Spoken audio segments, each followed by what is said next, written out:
commun. Europe 1 Soir, 19h-20h, Céline Géraud.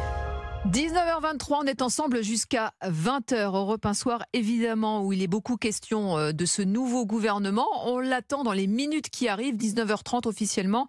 L'annonce devrait être faite à l'Élysée. Europe 1 y est, évidemment. Arthur Delaborde pour Europe 1 du service politique. Louis de Ragnel, chef du service politique, est Bonsoir, avec Céline. nous en direct. Merci. Et je salue également Benjamin Morel, maître de conférence en droit public à l'Université Paris 2 Panthéon-Assas, auteur de La France en miettes, régionalisme, l'autre séparatisme aux éditions du CERF. Bonjour. Bonsoir plutôt.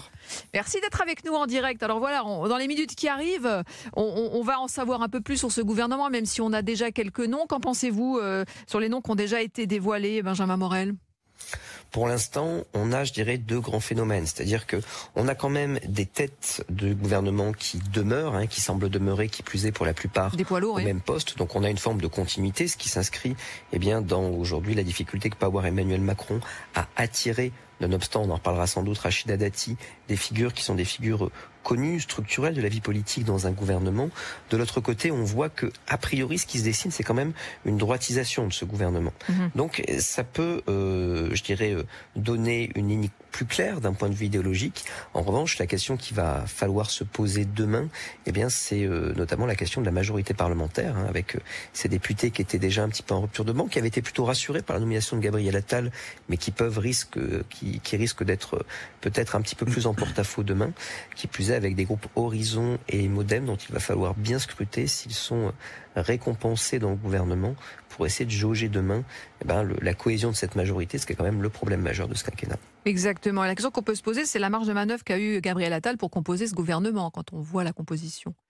En règle générale, assez relative. Vous savez, dans un rapport entre président de la République et Premier ministre, en règle générale, il y a l'un des deux qui donne le là. Alors, en période de cohabitation, c'est le Premier ministre, non, c'est plutôt le président. Le poids politique du Premier ministre lui permet d'appuyer plus ou moins certains vétos. Là, très très clairement, on l'a vu avec un Gabriel Attal qui très rapidement ne s'est pas mis à plancher sur son gouvernement, mais plutôt à se montrer, à essayer de camper le rôle qui n'était pas forcément le maître d'œuvre de ce gouvernement. On a beaucoup également discuté hier de la nomination de son directeur de cabinet. Donc on a un Premier ministre qui n'a pas beaucoup d'autonomie organisationnelle quant à cette composition. La question qui se pose et qui est corollaire, c'est ce qu'il va parvenir du coup à avoir une autorité sur ce gouvernement, notamment sur les gros crocodiles de la Macronie que peuvent être les Gérald Darmanin ou les Bruno Le Maire ou les Éric Dupond-Moretti. Est-ce que là-dessus, il pourra servir de coordinateur, de juge de paix, ou est-ce que tout va remonter à l'Élysée, auquel cas, en effet, il n'aura pas choisi grand-chose dans son gouvernement et ne contrôlera pas grand-chose par la suite. Mais ça, c'est l'avenir qui le dira. Exactement. Les minutes qui arrivent. Benjamin Morel, évidemment, on reste ensemble avec Louis de Ragnel. Alors, on va faire un petit détour par la régie. On se retrouve dans quelques instants pour ne rien rater, justement, de la prise de parole d'Alexis Kohler en direct de l'Élysée. Alors, à tout de suite sur Europe 1. Europe 1, le journal permanent. Le gouvernement Attal attendu dans les minutes qui arrivent. Plusieurs poids lourds confirmés. Bruno Le Maire à l'économie, Gérald Darmanin à l'intérieur, Sébastien Lecornu va aussi rester aux armées et Éric Dupond-Moretti à la justice. Prisca Thévenot sera porte-parole du gouvernement. Rachida Dati doit être nommée ministre de la Culture.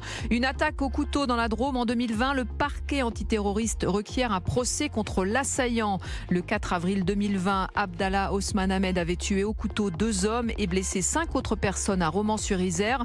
Pour le parquet national antiterroriste, les différentes investigations menées ont confirmé l'inscription de l'assaillant dans une entreprise ayant pour intention de troubler l'ordre public par intimidation ou la terreur.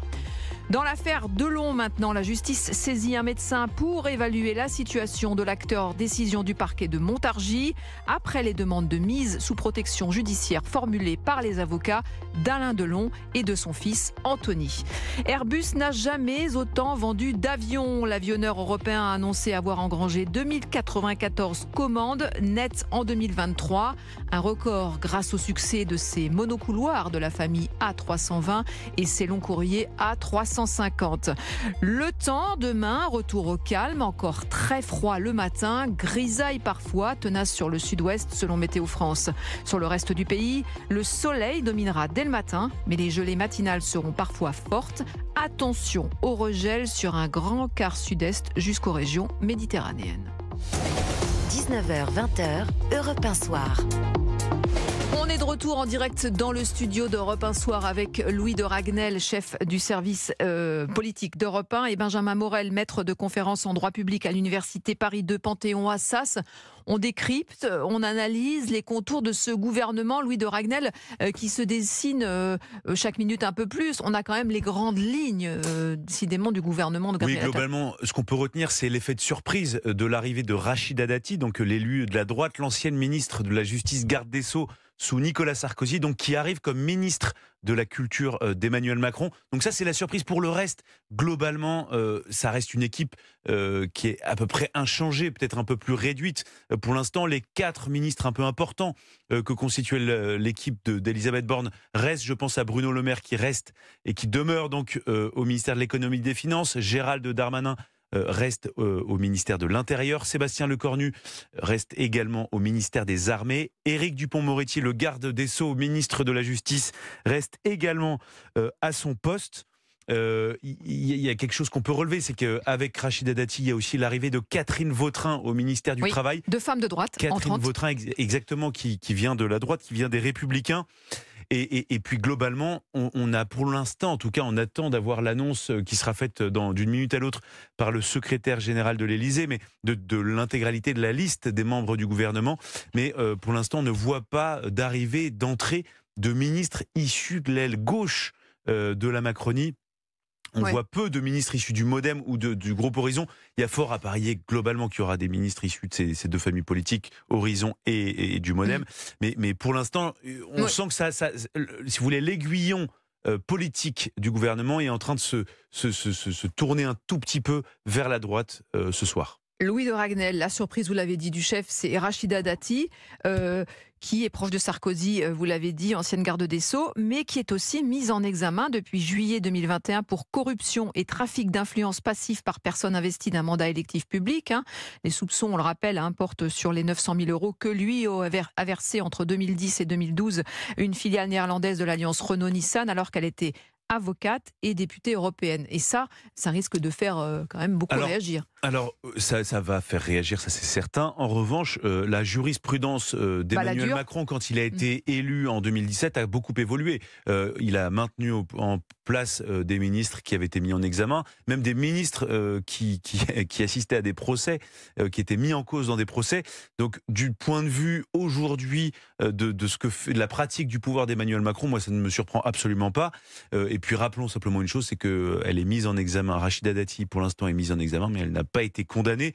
Donc pour l'instant, elle est encore présumée innocente. Benjamin Morel, un commentaire sur cette nomination surprise de Rachida Dati à la culture ? Oui, ça rappelle un peu la nomination d'Éric Dupond-Moretti. À l'époque, en effet, comme il y a très très peu de ressources humaines en Macronie à aller chercher pour faire de grands chambardements gouvernementaux, c'est un peu l'arbre qui cache la forêt de la continuité. Et là, en effet, sur Rachida Dati, alors on a des changements qui sont quand même importants dans certains grands ministères, mais ça reste quand même des proches. On ne sort pas, je dirais, soit de ministres peu connus, soit de ministres qui sont quand même des proches d'Emmanuel Macron. Rachida Dati, c'est ce qui permet de montrer que là, il y a une tentation d'ouverture, il y a quelque chose d'un peu disruptif qui se passe, et donc, du point de vue de la communication, c'est plutôt intéressant. Après, sur les affaires, en effet, Emmanuel Macron, en arrivant en 2017, casse en fait ce qu'on appelait la jurisprudence Bérégovoy-Balladur, mis en examen égale démission, d'abord en demandant des démissions sans mise en examen, puis ensuite en maintenant des personnes mises en examen en fonction. Donc maintenant, je dirais que ce point-là, en règle générale, quand vous prenez les enquêtes, les sympathisants des partis politiques ne sont pas particulièrement effarouchés par une mise en examen. Les opposants, eux, oui, parce que ça fait un argument, mais fondamentalement, ça fait pas bouger les lignes électoralement, donc ça n'aura pas vraiment d'impact tant que ça feuilletonne pas, tant qu'on n'a pas une ministre qui s'embourbe dans sa communication en la matière. Benjamin Morel, maître de conférence en droit public à l'Université Paris 2 Panthéon-Assas avec nous en direct. Louis de Ragnel, chef du service politique. On attend dans les secondes, les minutes qui arrivent, l'annonce officielle du nouveau gouvernement de Gabriel Attal en direct de l'Élysée. En attendant, tiens, on a un auditeur, Frédéric, qui nous appelle. Bonjour. Bonjour. Bonsoir même.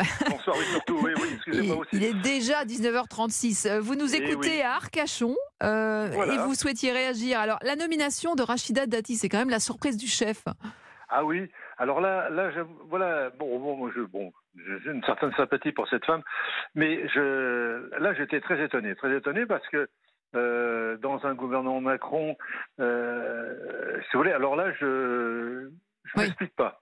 Tant mieux pour elle, hein. Bon, je pense qu'elle n'est pas plus mauvaise qu'une autre, hein, ça, il n'y a pas de problème. Mais je m'étonne beaucoup. Alors, est-ce que c'est, je pense aussi au niveau électoral pour l'électorat disons, de droite et centre-droit, peut-être. Mais là, j'avoue que ça m'étonne beaucoup.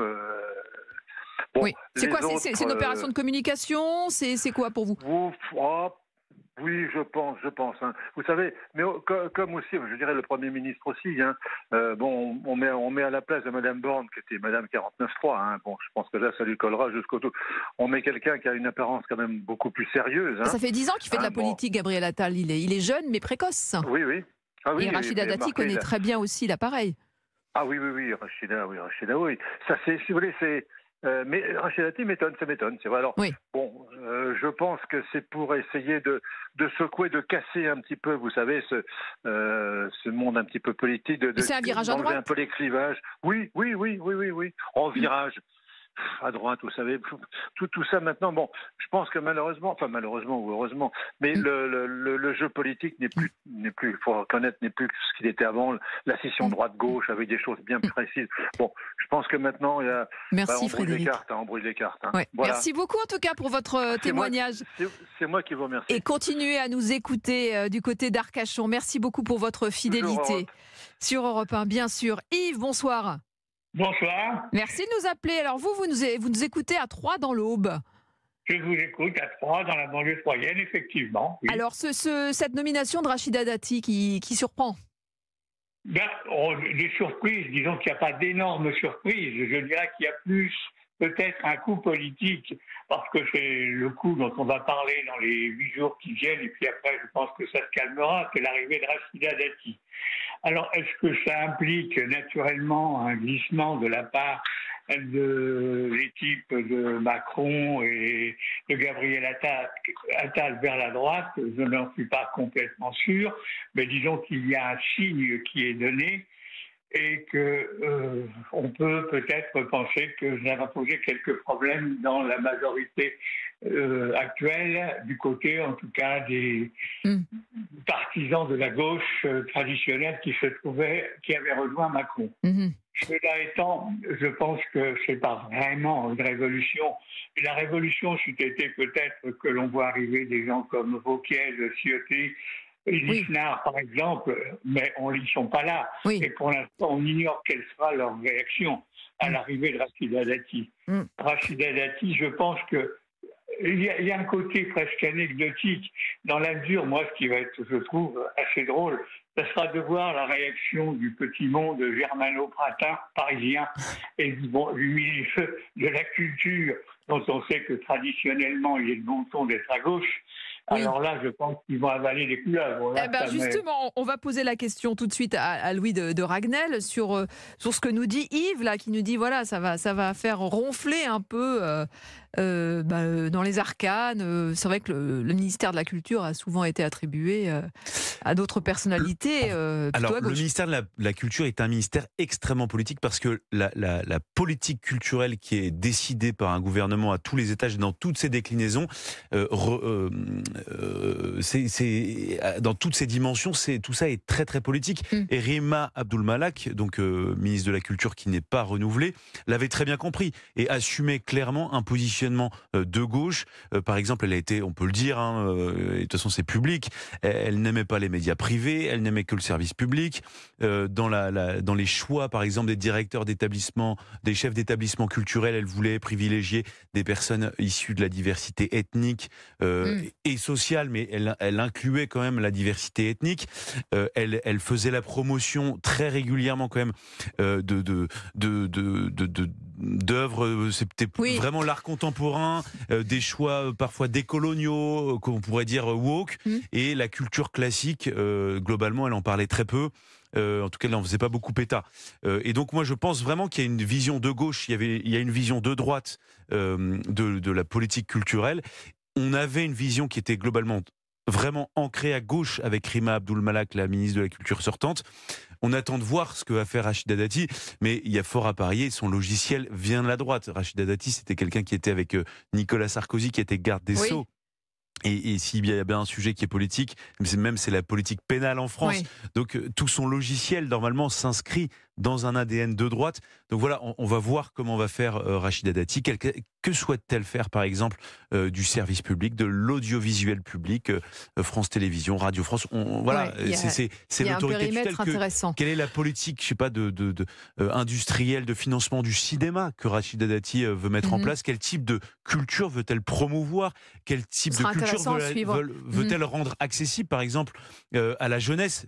C'est toujours un sujet qui préoccupe le ministre de la Culture. C'est quelle culture on promeut, voilà, dans l'esprit des petits Français, des petites Françaises à l'école pendant les périodes de vacances.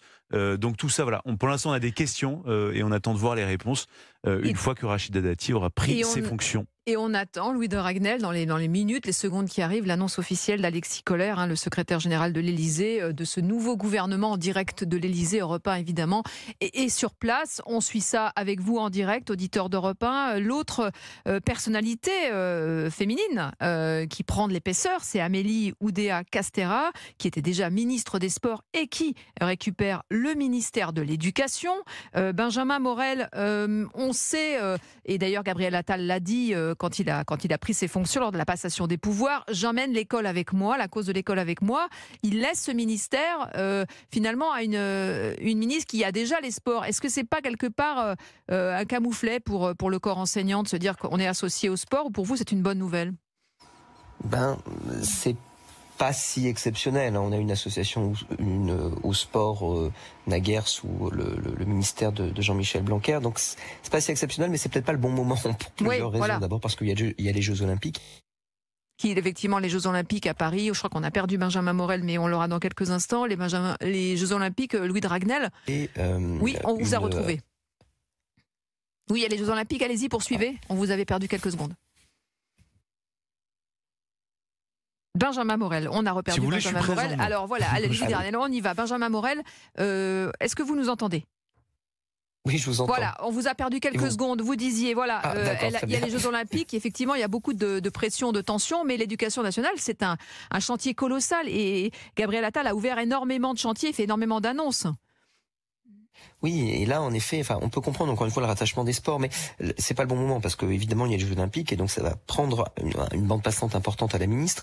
Et ensuite parce que il y a ce sentiment d'abandon qui n'est pas tout à fait incompréhensible de la part d'un ministère qui est un ministère à la fois premier, sinistré et sur lequel Emmanuel Macron veut mettre, je dirais, le doigt a priori dans ses futures annonces comme étant un peu une politique centrale. L'autre élément, c'est que même si on a une ministre qui était déjà au gouvernement, sa notoriété est relativement moindre aujourd'hui. Or, il y a un besoin d'incarnation sur ce ministère-là, tout bêtement, pour le faire exister. Donc, ça risque d'être quelque chose qui risque de pas être porté fondamentalement au crédit de ce gouvernement Attal 1.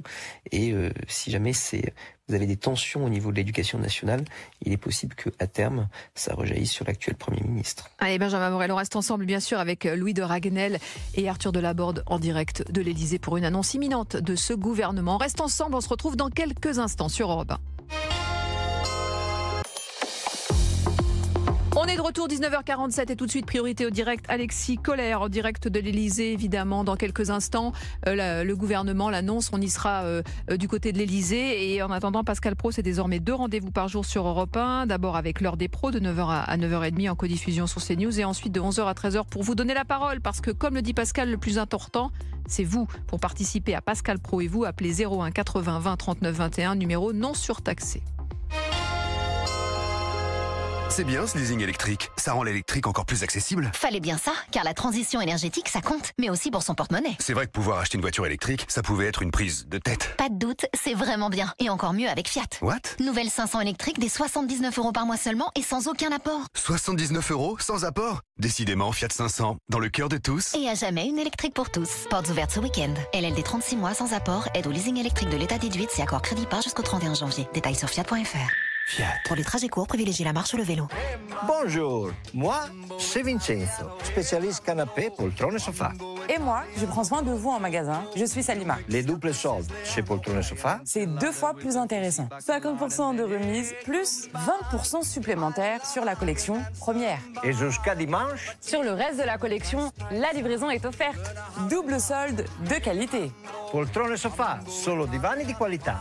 Et voilà. Uniquement des canapés de qualité, vérifiez conditions en magasin. Volkswagen. Alors? Je sais pas, j'hésite. À le prendre? Ah non, non, non, je le prends. Ah, mais j'hésite à vous le dire tout de suite parce qu'après vous allez me demander de sortir de cet incroyable T-Roc et ça... Bon allez, on peut encore se laisser 2 minutes. 5? Difficile de résister pendant les journées portes vraiment ouvertes chez Volkswagen. Profitez du T-Roc à partir de 239 € par mois. LLD 37 mois et 30 000 km, premier loyer de 3 500 € si acceptation par Volkswagen Bank. Valable sur une sélection de véhicules, voir détails et conditions sur volkswagen.fr. Au quotidien, prenez les transports en commun. 19h, 20h. Céline Géraud. On est de retour, 19h49 jusqu'à 20h avec Louis de Ragnel, chef du service politique, avec Benjamin Morel, maître de conférence en droit public à l'Université Paris 2 Panthéon-Assas. Ça y est, on a les grandes lignes du gouvernement, ça a été annoncé par Alexis Colère. Oui, alors pas une immense Oui, surprise. Globalement, ce sont les noms qu'on donnait à nos auditeurs depuis le début de l'après-midi. Si vous voulez, on peut les rappeler. Absolument. Ou je ne sais pas si vous souhaitez qu'on écoute peut-être Alexis Colère. Dans quelques instants, on vous laisse les rappeler. Donc Bruno Le Maire qui reste ministre de l'économie et des finances, Gérald Darmanin qui reste ministre de l'Intérieur, Sébastien Lecornu reste ministre des Armées, Éric Dupond-Moretti est toujours garde des Sceaux, ministre de la Justice, et donc il y a bien l'arrivée de Catherine Vautrin, l'arrivée de Stéphane Séjourné au Quai d'Orsay, et donc on va écouter effectivement Alexis Colère. Sur la proposition du Premier ministre, chargé de la planification écologique et énergétique, le Président de la République a nommé M. Bruno Le Maire, ministre de l'économie, des finances et de la souveraineté industrielle et numérique. M. Gérald Darmanin, ministre de l'Intérieur et des Outre-mer. Madame Catherine Vautrin, ministre du Travail, de la Santé et des Solidarités. Madame Amélie Oudéa-Castéra, ministre de l'Éducation nationale, de la Jeunesse, des Sports et des Jeux olympiques et paralympiques. Monsieur Marc Fesneau, ministre de l'Agriculture et de la Souveraineté alimentaire. Madame Rachida Dati, ministre de la Culture. Monsieur Sébastien Lecornu, ministre des Armées. Monsieur Éric Dupond-Moretti, garde des Sceaux, ministre de la Justice. Monsieur Stéphane Séjourné, ministre de l'Europe et des Affaires étrangères. Monsieur Christophe Béchu, ministre de la Transition écologique et de la cohésion des territoires. Madame Sylvie Retailleau, ministre de l'Enseignement supérieur et de la Recherche. Sont nommés ministres délégués auprès du Premier ministre, Madame Prisca Thévenot, chargée du renouveau démocratique, porte-parole du gouvernement.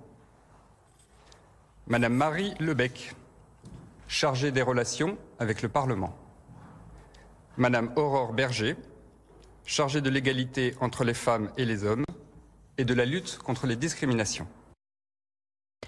Allez, on est de retour en direct, vous venez de l'entendre, à la composition du nouveau gouvernement de Gabriel Attal avec Alexis Kohler. Un commentaire, Louis de Ragnel? Oui, on peut même en faire plusieurs. Donc, c'est la confirmation de la surprise. Rachida Dati, donc, qui entre au gouvernement comme ministre de la Culture. Ça y est, c'est officiel. Moi, ce qui me frappe aussi, c'est qu'il y a assez peu de proches d'Édouard Philippe, le patron du parti Horizon, et il y en a assez peu aussi, assez peu de ministres issus du MoDem. Alors, pour le parti d'Édouard Philippe, on note la présence de Christophe Béchu, celle de Marc Fesneau pour le MoDem. Pour l'instant, on voit que c'est une liste resserrée. Il y a un portefeuille extrêmement large, c'est celui de Catherine Vautrin. Je vous coupe une seconde. Est-ce que Rachida Dati est exclue des Républicains? Alors, c'est une information qui vient de nous parvenir. C'est un communiqué de presse qui a été fait par les Républicains. Et je peux vous le lire, ça tient en 3 lignes. Rachida Dati a fait le choix d'entrer au gouvernement. Elle se place en dehors de notre famille politique. Elle ne fait désormais plus partie des Républicains. Nous sommes dans l'opposition, rappellent donc les Républicains. Nous tirons donc les conséquences de son choix avec regret. Donc c'est limpide. Voilà, Rachida Dati vient d'être exclue des Républicains. Il faudra voir si cette décision se répercute dans toutes les instances du parti. Que va-t-il advenir du groupe Changer Paris? Elle est présidente du groupe Les Républicains au sein de la mairie de Paris. Est-ce que son groupe va la suivre dans sa démarche de rapprochement avec Emmanuel Macron? Est-ce que son groupe va décider de rester fidèle aux Républicains? On le saura dans les prochains jours, prochaines semaines. Benjamin Morel, une réaction sur ce gouvernement, sur Rachida Dati, donc exclu des Républicains? Oui, c'est assez peu étonnant, parce qu'évidemment, pour les Républicains, aujourd'hui, il s'agit non seulement de rappeler qu'ils sont dans l'opposition, ce qui est leur ligne de conduite, mais également de rappeler que ce gouvernement, dont on a déjà dit qu'il était quand même très très à droite, eh bien, ça n'étouffe pas tout à fait leur espace politique. Il y a une question qui date de 2017, mais qui s'accroît pour les Républicains, d'identité politique dans le cadre d'un resserrement de l'étau entre d'un côté la Macronie qui se droitise et le Rassemblement national qui tend à se normaliser. Donc là, c'est un enjeu. Ce qui a été dit tout à l'heure m'apparaît en effet extrêmement important, c'est-à-dire qu'on s'attendait, quand on a vu Gabriel Attal arriver à Matignon, à ce que des gages soient donnés au MoDem, à ce que des gages soient donnés à Horizon, justement parce que, j'y reviens, il faut bétonner la majorité parlementaire. Là, on n'a pas de gages donnés à Horizon, on n'a pas de gages donnés au MoDem, et on n'a pas de gages donnés à la gauche de la majorité. Donc, il va être extrêmement compliqué en l'état de tenir de manière pérenne cette majorité parlementaire. Merci beaucoup. On a l'impression, au vu de ce gouvernement, que l'objectif de Gabriel Attal et d'Emmanuel Macron, c'est plus tant de légiférer, c'est essentiellement de faire campagne. Eh bien, merci beaucoup Benjamin Morel pour ce décryptage. En une phrase, Louis de Ragnel, pour conclure. Juste l'expression d'un petit désaccord par rapport à ce qui vient d'être dit. C'est pas un gouvernement très très à droite. Les personnes issues de la droite sont de centre droit. On pense Bruno Le Maire, Aurore Berger, ce sont pas ou Christophe Béchu. Bon, ça reste l'aile centre droit de l'échiquier politique. Deuxième chose, c'est juste la première étape de l'annonce du nouveau gouvernement. Il y aura des secrétaires d'État qui vont sans doute être nommés dans les prochains jours, prochaines semaines. À suivre évidemment sur Europe 1, notamment dans les flashs et le journal de 22h de Maël Hassani. Voilà, c'est fini, on se retrouve demain dès 13h.